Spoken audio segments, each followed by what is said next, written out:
Welcome back, Junior Archaeologist. Today we'll be talking about my experiences with the Thorogood 804-4369 American Heritage Composite Safety Toe Wellington Style Boot.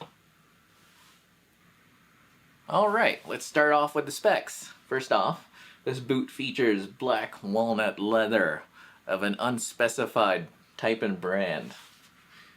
And for those of you who are wondering why I mentioned that, it's because some boots are famous for featuring this or that sort of leather. But I wasn't able to find any sort of specs on the leather. But I'm sure if any of you out there know, you'll tell me in the comments. It also features what they call their emperor toe, which is supposedly more roomy than their regular round toe.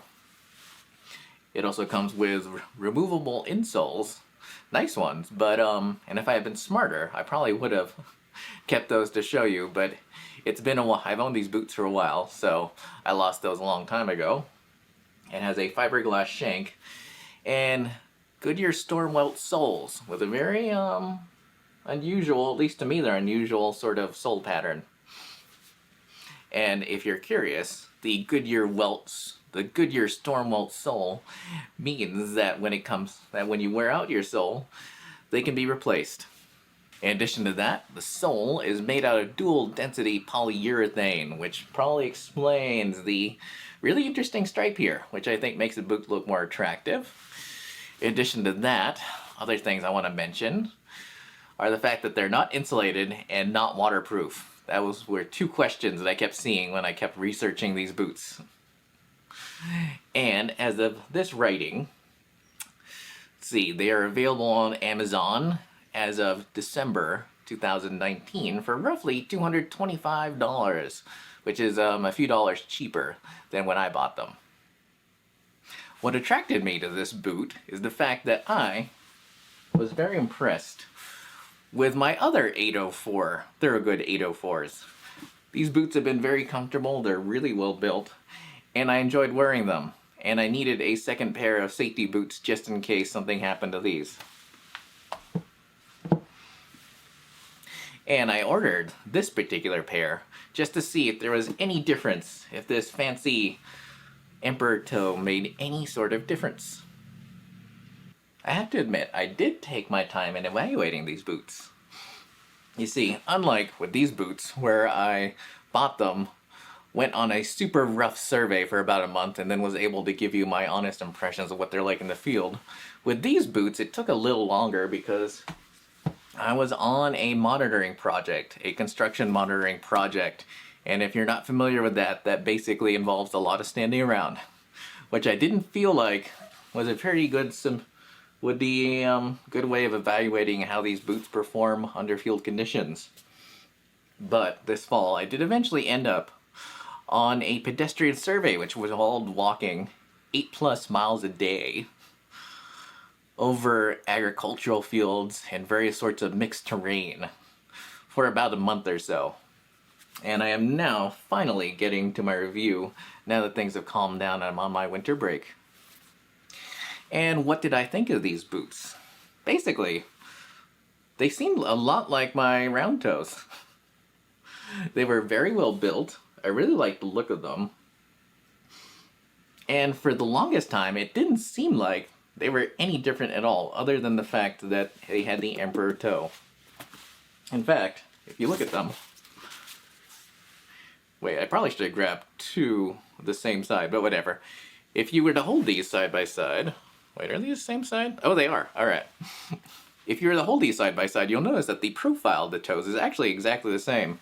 The only difference is the fact that the emperor toe, which I'm holding here, is slightly taller. And like I said, I didn't really notice any real difference. They were just as well built, and at least for $200 boots. And just as comfortable. It was only during that pedestrian survey that I noticed any sort of difference, and that was only for like a few days. Basically, for the first few days, when I was still getting used to walking that far again. My toes definitely appreciated the extra room for like the first day or two. And I noticed that because I was alternating between boots, you know, day to day, which is something I like to do, and it's a nice way of extending the life of your boots. It's not to say that these boots were uncomfortable, it's just that I noticed that my feet appreciated the extra room for the first couple of days of that pedestrian survey. You know, it's not like I was in pain or anything. It's just that when I was wearing them back to back, like on alternating days, I could tell that these definitely had a little more room, and I appreciated that. The other real differences I noted were basically the soles.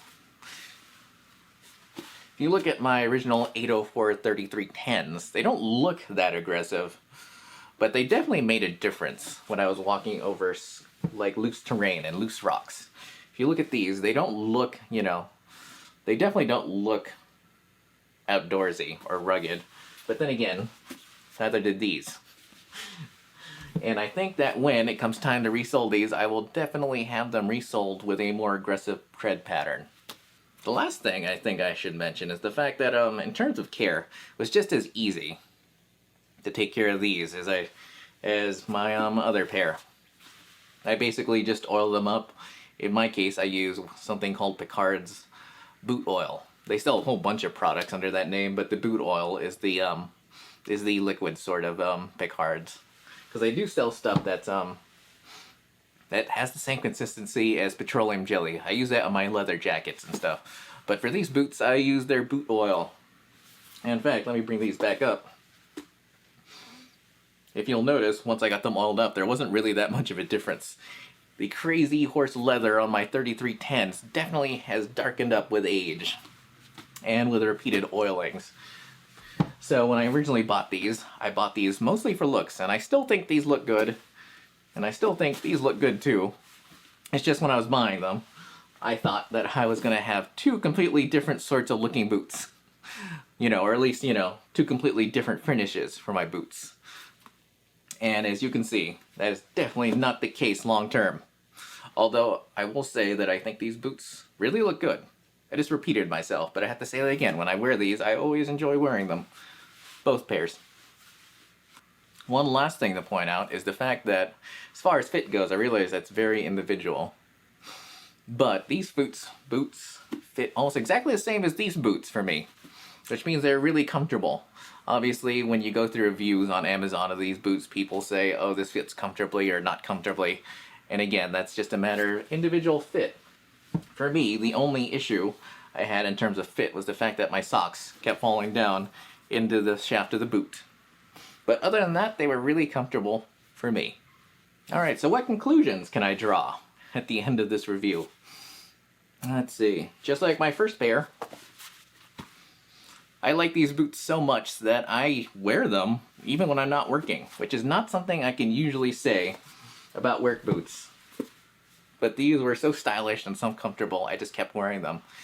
In addition to that, I think the acid test of any boot is, would I buy another?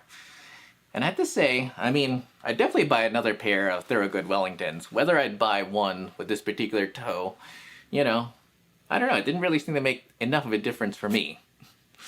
It didn't make enough of a difference for me to like say I'm definitely going to buy this particular model or with this particular variant of safety toe.